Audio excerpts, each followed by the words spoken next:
Well, I'm not here to say that I think that defendant is nothing but a little punk hood, but to talk about my beautiful daughter, Karina Dawn Woodhull, my firstborn child. She's an angel among angels now, but was my angel when she was here on earth. Karina's come a long ways to help a lot of people, particularly ones that are incarcerated. A lot of these will miss her, and unfortunately many more will not have the chance to have met her. Karina leaves 5 beautiful children, one who has lost her father previously,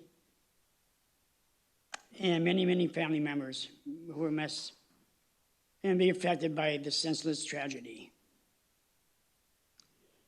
If there ever was a good reason for the death penalty, this would be it. But unfortunately, we don't have the death penalty or even life without parole. But if the defendant deserves anything, he deserves the maximum sentencing that the state would allow.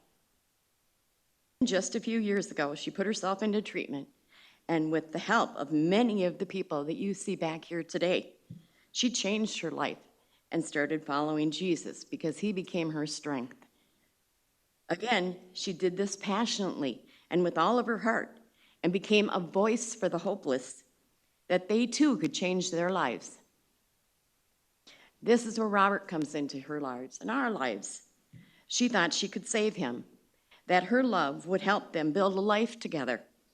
She told me she was struggling with what he told her, what was the truth, and what she was actually living.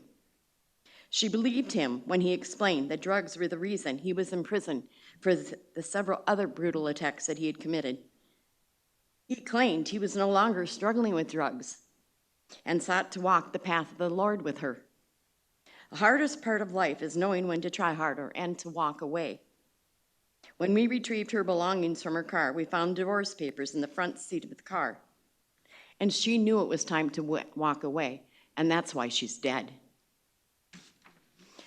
I do not write this with animosity or anger, but with great, great sadness. Not only did we lose a daughter, my grandchildren lost their mother, her siblings lost a big sister, and his family has also suffered and lost. Karina's last words were in his sister-in-law's arms, which was one of Karina's best friends. "Please don't let me die," as she struggled for her last breaths. Karina was Robert's best friend and advocate. She loved him with all of her heart and soul. Every day, I know he wakes up mourning the loss of her in his life. But he also made this choice.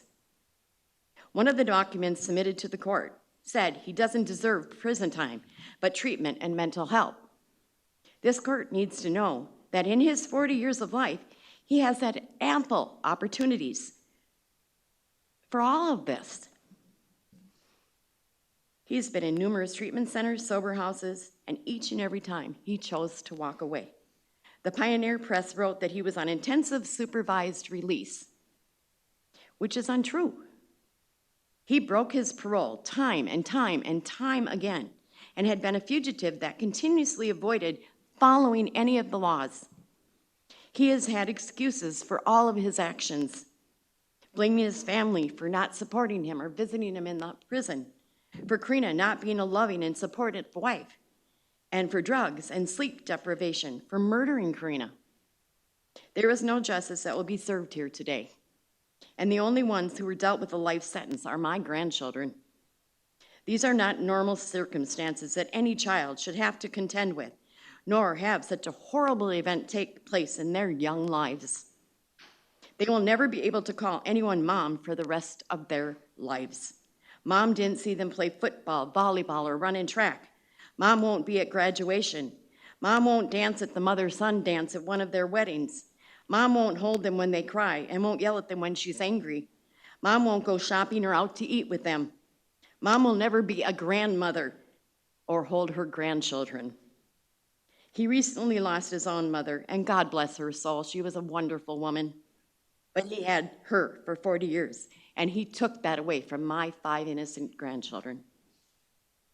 I haven't been angry until the probation officer that spoke with myself and Robert relayed a message that he would like to communicate with my grandchildren, as he claims he has bonded with them.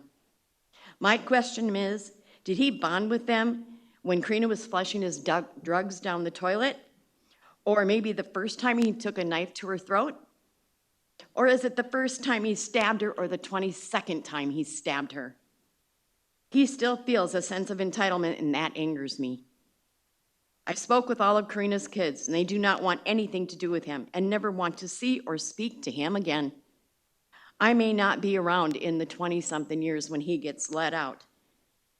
But what I'm asking you, Your Honor, is to protect my grandchildren and their future from what the sentencing occurs here today. First off, I would like to say how sorry I am to my stepkids, my mother-in-law, family, and friends for taking away their mother, their daughter, their family, and their friend.